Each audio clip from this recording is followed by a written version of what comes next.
Hi, so today I want to go over the difference between phonetics and phonics.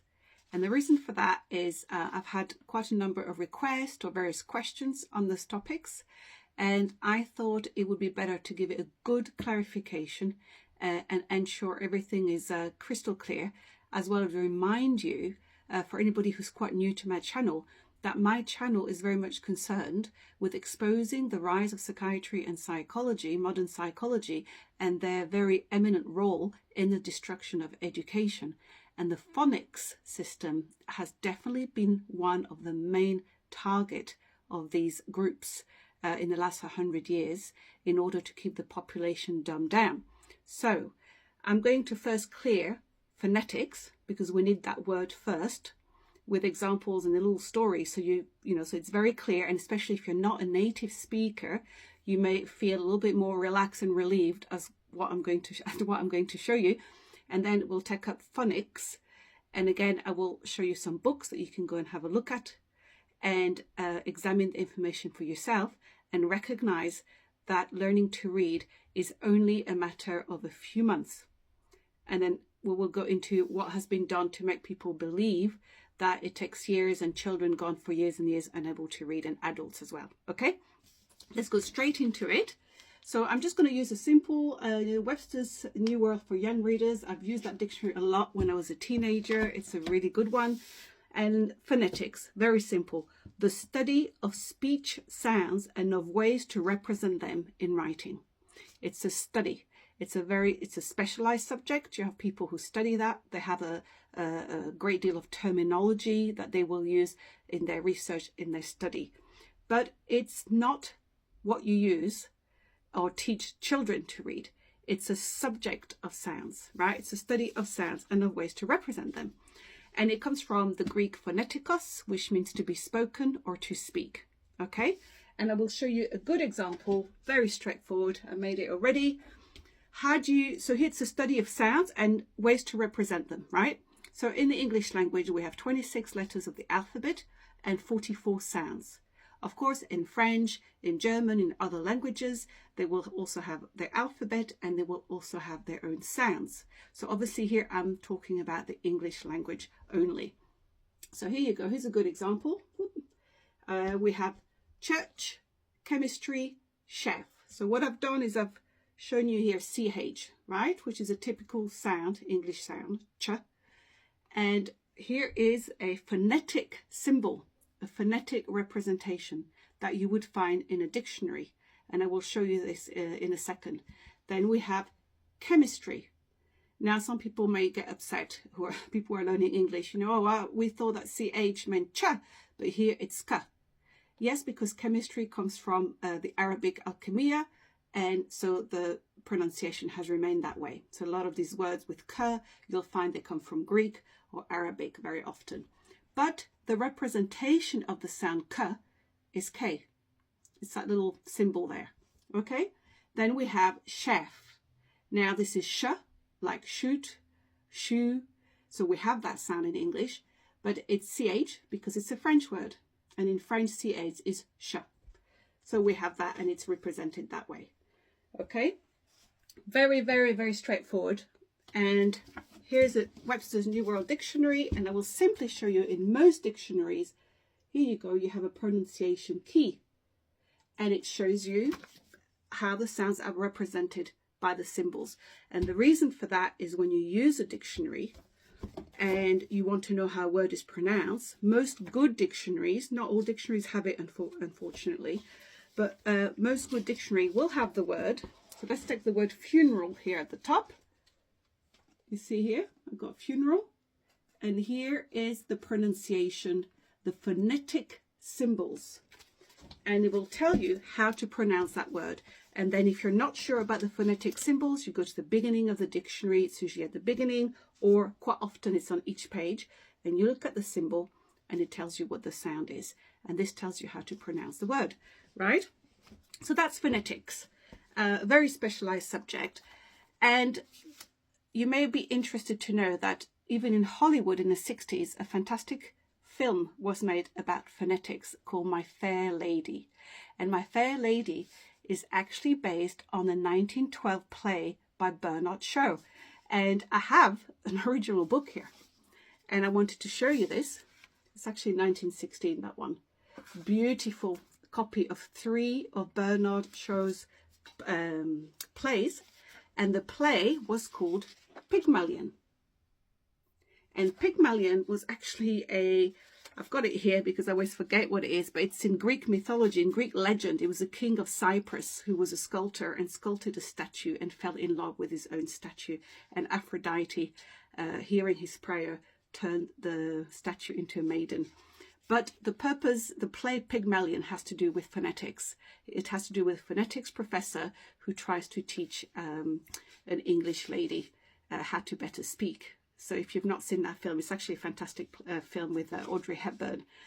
But this is something very interesting in the play, at the introduction of the play. And this was written in 1912. So I think it will give you hopefully a good idea of what we're dealing with. It says, the English have no respect for their language and will not teach their children to speak it. They spell it so abominably that no man can teach himself what it sounds like. It is impossible for an Englishman to open his mouth without making some other Englishman hate or despise him. German and Spanish are accessible to foreigners. English is not accessible even to Englishmen. The reformer England needs today is an energetic phonetic enthusiast. That is why I have made such a one the hero of a popular play.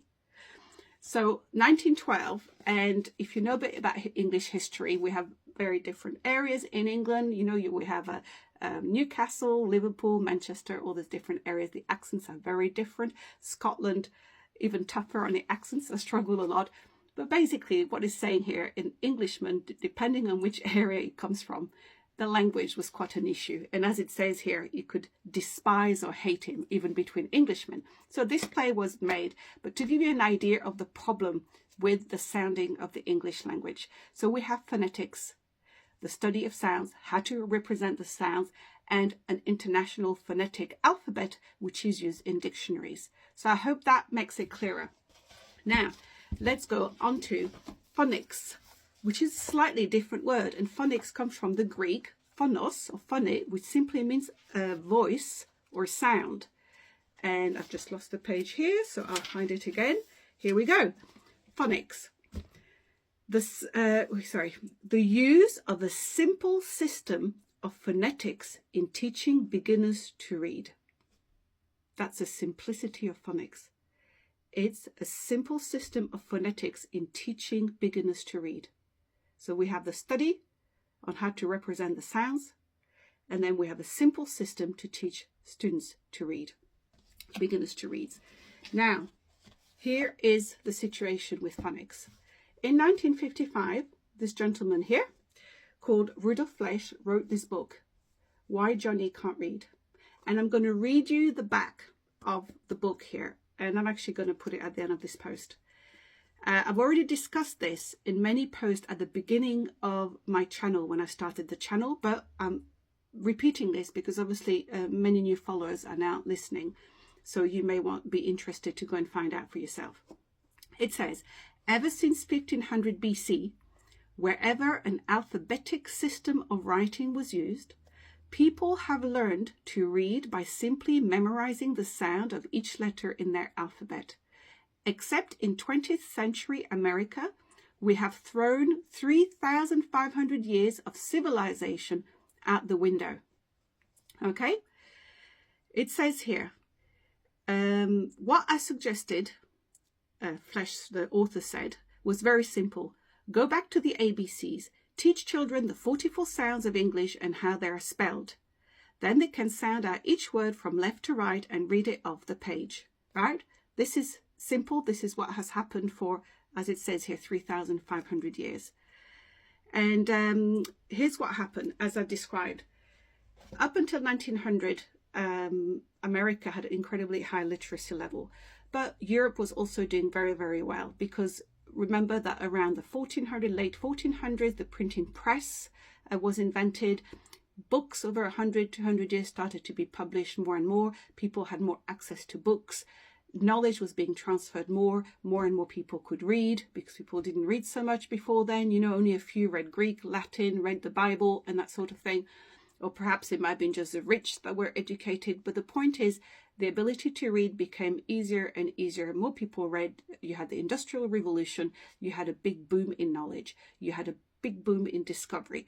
Basically, you had things going very, very well, and a big growth in population. The simplicity is the vested interest, the aristocracy, and such groups didn't like the idea that the masses, the poor, the riffraff, the mob, like me and you know, were doing fine and reading and were rising up the ranks. During the Industrial Revolution, totally normal, non-aristocratic people became big, big business owners, became rich and all that sort of things. Anyway, it went on over a certain time. But by 1900, psychiatry had already been moving. I've already done the post on this. You had Wilhelm Wundt that came out with a new definition for psychology. Wilhelm Wundt had an assistant called James Cattell, the first American psychologist, who went back to America and with other people like John Dewey, then developed the look and say method of learning to read, or the whole word method. And the look and say was a complete attack on the phonics system. And all these new expert modern educational psychologists from a subject that didn't exist suddenly became expert in pushing these methods, which completely destroyed the phonics system. Because basically what children were being pushed to do was to memorize words and to just recognize symbols, no understanding, nothing, right? I've made a whole post on this, on reading. So what we have is phonics is an incredibly simple system. And this book was written in 1955. And then he made a follow-up book 25 years later, Why Johnny Still Can't Read. It gives the full history of the look and say method, the psychologists, what went on, and this a complete assault and demolition of the phonics system. But the simplicity is with the phonics system, which is a simple phonetic system to learn to read, a child can learn to read within 2 to 3 months. Same for an adult. And the author goes on in there and explains how, it isn't, you don't just read in different grades. You have all this grading of reading. We always hear about that, like grade 7 reading age or grade 9 reading age. And the point that he's making, you either can read or you can't. Once you can read, you can read. After that, you practice.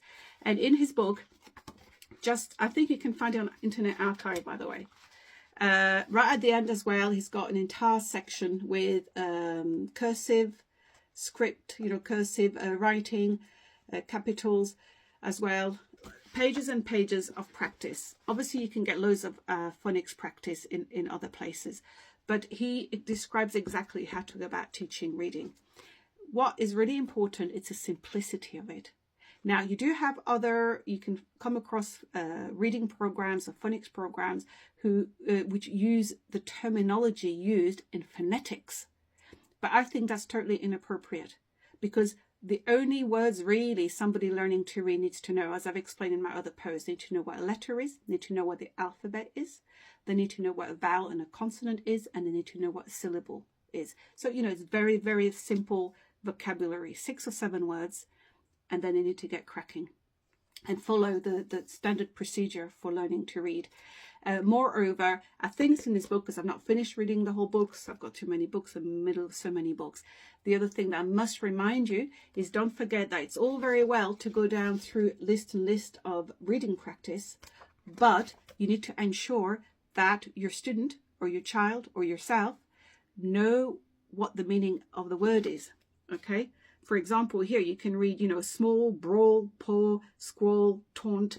Just make sure you know what those words are, or the reader knows what those words are. Otherwise, you're back to just memorizing without understanding. But you want a person to read with understanding. This is really the key. It's such common sense. And I suppose in this day and age, common sense is a rare commodity.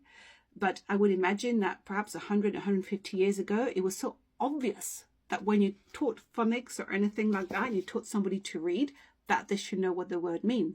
But when you go ahead and read those two books by Mr. Fletcher, he gives the whole history and the absolute push by those individuals, those educational psychologists, to make the child truly not quite understand what they were reading. And I've covered this in loads of other posts, because if you can keep somebody's level of understanding really below par, which is the Prussian model of education, to give the appearance that they can read when really they can't quite critically think with the data, then you can just keep that intelligence just a little bit down so the person can't think for themselves. And this is really the whole trick there. So this is what we're facing. And as I've covered in many other posts, you've got a situation now where you have, over 3 million children in the US alone on drugs, just because they're stuck at school and they can't read and all that sort of things. So this is my 2 pennies worth on phonics and phonetics. Phonics is simple. It takes just 2 to 3 months to teach someone to read. I appreciate there may be some exceptions, and perhaps somebody takes a little longer, somebody can go a lot faster. But all I want to say, it's been like this for 3,500 years, and civilization has done well. So anybody who tries to make you believe that, it's going to take years and years for your child to read, it is not true. Period. It's not true. This is just psychiatry and social sciences at work to dumb down the population. So you've just got to get that. And I'm sure some people won't agree with what I'm saying right now, but that's totally okay.